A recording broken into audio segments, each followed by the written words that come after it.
Biz bölgemizin terörle, zulümle, gözyaşıyla değil, üretimle, bilimle, teknolojiyle anılmasını istiyoruz. Bu doğrultuda bugün Gökyüzü Gözlem Etkinliği vesilesiyle de sizlerle bir aradayız. Yıllardır Antalya Saklıkent'te düzenlediğimiz Gökyüzü Gözlem etkinliklerimizi geçtiğimiz yıldan itibaren Anadolu'nun farklı şehirlerine yayma kararı aldık. İlk durağımız Diyarbakır'ın tarihi Zerzevan Kalesi oldu. 54 farklı şehirden 6.000'in üzerinde gökyüzü tutkununun katıldığı etkinliğimizde gençlerimizle aileleriyle birlikte ayı, yıldızları, gezegenleri gösterdik, beraber gözlem yaptık.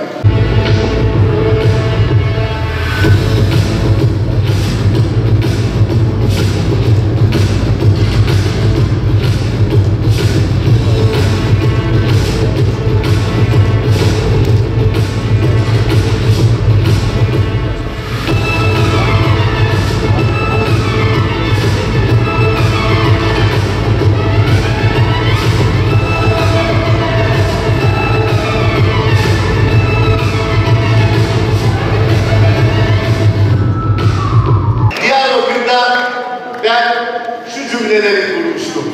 Birilerinin ellerine Kalaşnikov verip dağa ölmeye göndermek istediği gençlerimizin ellerine biz teleskop verip onları uzaya yönlendirmeye çalışıyoruz.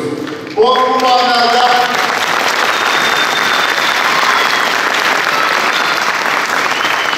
içinde bulunduğumuz mekan da aslında anlamlı bir mekan.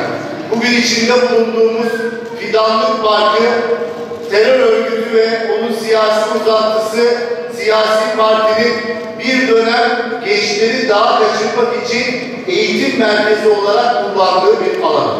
Belediyenin imkanlarını Kandil'e peşkeş çekenlerin evlerinden bu imkanların hepsini aldık. O imkanlar artık milletimizin hizmetinde, gençlerimizin hizmetinde, siz değerli vatandaşlarımızın hizmetinde. Evet, Van'da Kandil'e eleman yetiştirilen yerde biz artık milli teknoloji hamlesinin neferlerini yetiştiriyoruz. İşte bizim farkımız bu. Ve bu ruhu adım adım Anadolu'nun her bir köşesine taşımaya devam edeceğiz. Değerli katılımcılar, Gökyüzü Gözlem etkinliklerimizde 7'den 77'ye tüm gökyüzü meraklılarına hitap etmeye çalışıyoruz. Onlardan birisi de 55 yaşındaki Kadriye Diken hanımefendi.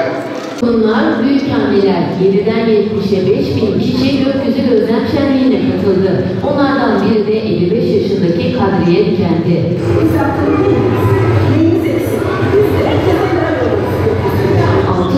Altıda torun sahibi Diyarbakır'da yaşıyor. Çocukluğundan beri uzaya ilgi duyuyordu. Ay'a neden çıkmıyoruz diyerek gökyüzüne dair meraklı sorular soruyordu. Nasıl çıkacağız gökyüzüne? Basamak basamak, beledilerle mi çıkacağız? Niye o yıldızı, niye bu fikir? Niye Ay'a çamur atmışlar? Niye millet Ay'a çıktı biz yerimizde sayıyoruz?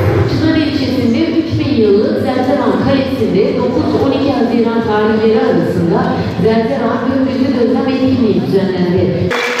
Bizim en büyük amacımız çocuklarımızın içindeki bilim, teknoloji, uzay ve astronomi merakını harekete geçirebilmek.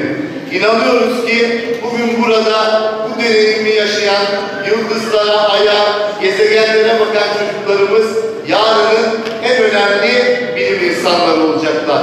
Uzay alanında koordinasyonu sağlamak üzere Türkiye Uzay Ajansı'nı kurduk. Milli Uzay Programı ve hedeflerimizi ilan ederek çalışmalarımıza hız kazandırdık. İlk yerli ve milli gözlem uydumuz İmece'yi Ocak ayında inşallah yörüngesine fırlatacağız.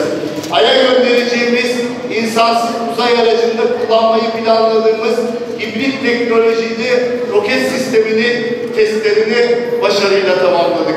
Milli Uzay Programımızdaki bir diğer hedefimiz de Türkiye'yi astronomik gözlemler ve uzay nesnelerinin yerden takibi konusunda yetkin ülkelerden bir tanesi konumuna taşımak. Milli Uzay Programımızın önemli bir aşamasını oluşturan Türk Uzay Yolcusu ve Bilim Misyonu projesi içinde biliyorsunuz resmi süreçleri başlattık. Seçilecek bir Türk vatandaşını 2023 yılında bilimsel faaliyetler gerçekleştirmek üzere 10 günlüğüne Uluslararası Uzay İstasyonu'na göndereceğiz. Bilim insanlarımıza ve araştırmacılarımıza yönelik bilim misyonu çağrımızı da yine bu işte paralel olarak duyurmuştuk. O çağrı kapsamında da seçilecek bilimsel araştırma projelerinin test ve deneylerini inşallah uzaya göndereceğimiz uzay yolcumuz Uluslararası Uzay İstasyonu'nda gerçekleştirecek.